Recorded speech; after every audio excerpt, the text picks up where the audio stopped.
Romain Puertolas, bonjour et bienvenue Bonjour. à la librairie Dialogue. Vous venez aujourd'hui nous présenter La petite fille qui avait avalé un nuage grand comme la tour Eiffel, un livre qui est paru aux éditions Le Dilettante, qui est une fable tendre et loufoque, qui nous conte l'histoire de Providence Dupois, une facteur et non factrice, qui va se retrouver coincée à Orly à cause d'un volcan islandais et qui va décider d'apprendre à voler par elle-même pour aller chercher la petite fille qu'elle aime le plus au monde, en Afrique. Alors avant tout, est-ce que vous pourriez nous raconter la naissance de ce roman?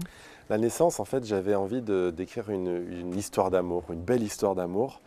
C'est quelque chose dont je rêvais depuis longtemps. Et je suis parti sur ce projet. Alors, une histoire d'amour, mais un amour indestructible. Et je voulais transcender un petit peu la relation d'un amour entre un homme et une femme, par exemple, et de prendre cette image de l'amour pour moi qui est infaillible, c'est celui d'une mère pour son enfant. Et là, plus encore, puisque c'est une mère adoptive, c'est une femme qui a choisi d'aller chercher une petite fille. Et Providence Dupois, la facteur, souhaite aider cette petite fille et l'adopter et surtout lui donner cette part de rêve à laquelle tous les enfants du monde entier ont droit, qui s'appelle l'enfance. Et voilà comment est née cette histoire. Et puis il y a le volcan islandais qui a secoué notre paysage aérien. Je voyageais en plus ce jour-là, donc c'est quelque chose qui m'a touché. Et les deux vont essayer de surpasser ces nuages pour se rencontrer. Alors, dans votre roman, on côtoie bien sûr Providence et Zahera, sa petite fille, mais aussi une foule de personnages, tous plus surprenants les uns que les autres, parmi lesquels des moines tibétains qui écoutent Julio Iglesias et qui fabriquent des vêtements en fromage, mais aussi le suprême maître hué, dont il ne faut pas prononcer le nom et qui peut régler absolument tous les problèmes. Comment est-ce qu'ils sont nés ou comment est-ce qu'ils se sont imposés? Alors j'adore créer des personnages attachants, hein. C'est des personnages qui sont émouvants, qui sont très humains, qui sont très différents, très colorés. Mais en même temps, ils ont tous ce petit point commun ici, c'est que je joue avec le possible et l'impossible. Vous avez ces moines tibétains qui, quand ils ne prient pas, ils écoutent Julio Iglesias, parce qu'ils ont compris que Julio Iglesias véhicule des messages philosophique. Et puis il y a Léo Machin qui est le personnage principal, même plus que la facteur, puisque c'est le contrôleur aérien qui, lui, peut incarner peut-être le rationnel, le pragmatisme.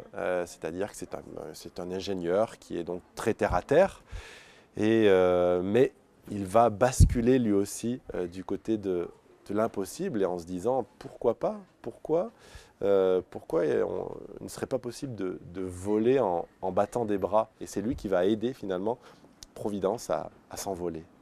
Alors, La petite fille qui avait avalé un nuage grand comme la tour Eiffel, c'est votre deuxième roman. Le premier, c'est L'extraordinaire voyage du fakir qui était resté coincé dans une armoire Ikea, qui est paru en septembre 2013 et qui a connu un succès phénoménal. Alors aujourd'hui, comment se porte-t-il, le fakir, et quelles vont être ses nouvelles aventures?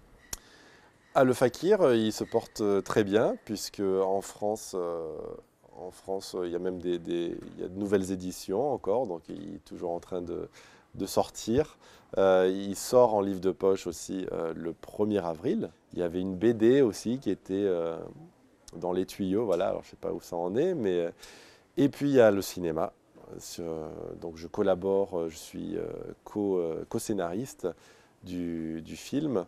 Et donc le projet avance, on va commencer à tourner soit à la fin de l'année, soit l'année prochaine, au début de l'année prochaine. Et voilà, et puis j'ai écrit les 150 premières pages de la suite du Fakir.